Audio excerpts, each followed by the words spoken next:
বিএনপির চেয়ারপারসন বেগম খালেদা জিয়ার রোগমুক্তি ও সুস্থতা কামনায় দোয়া মাহফিল অনুষ্ঠিত হয়েছে।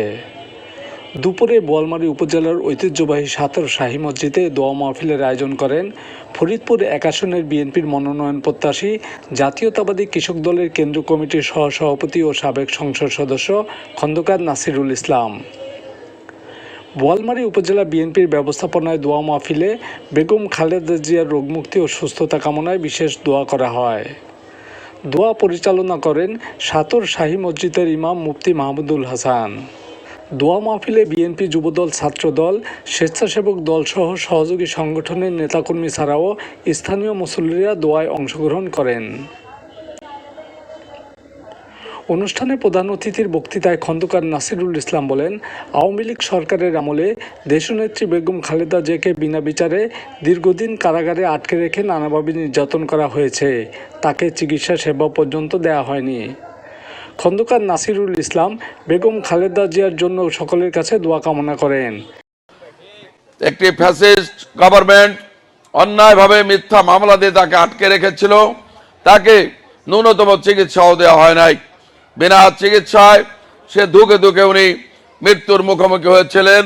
আল্লাহর মেহরবানিতে গত বছর জুলাই আন্দোলনের ছাত্র জনতার ব্যাপক বিক্ষোভের মুখে ফ্যাসিস্ট হাসিনা পালিয়ে যান।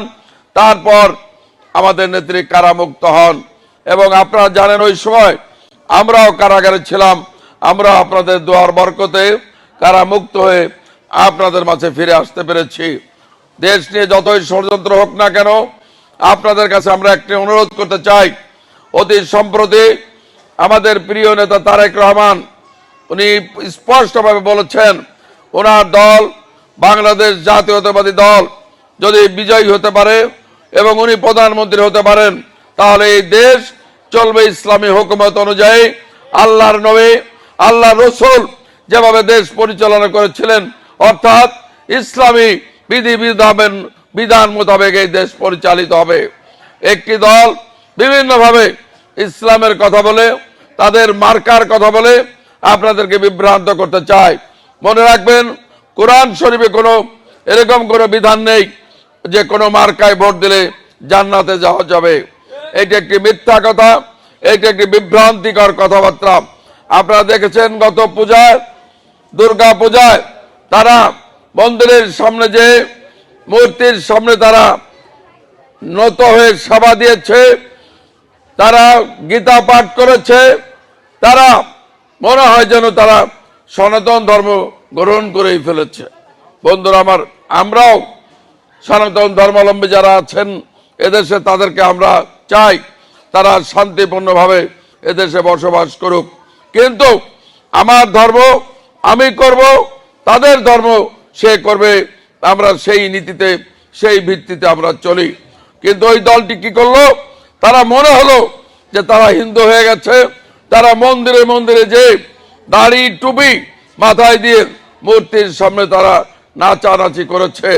আপনারা দেখেছেন, তারা বলেছে এবার নাকি মুসলমান হওয়ার ভোট, তাদের মার্কায় নাকি ভোট দিলে মুসলমান হওয়া যাবে। তার মানে আমরা যারা আছি এখনো মুসলমান হইতে পারিনি নাকি? এরা মুনাফিক, এরা বিভ্রান্তিকর কথা বলে আপনাদেরকে বিভ্রান্ত করার চেষ্টা করছে। দয়া করে আপনারা বিভ্রান্ত হবেন না। এ দেশ ইনশাল্লাহ আমরাই পরিচালনা করব, আমরাই শাসন করব।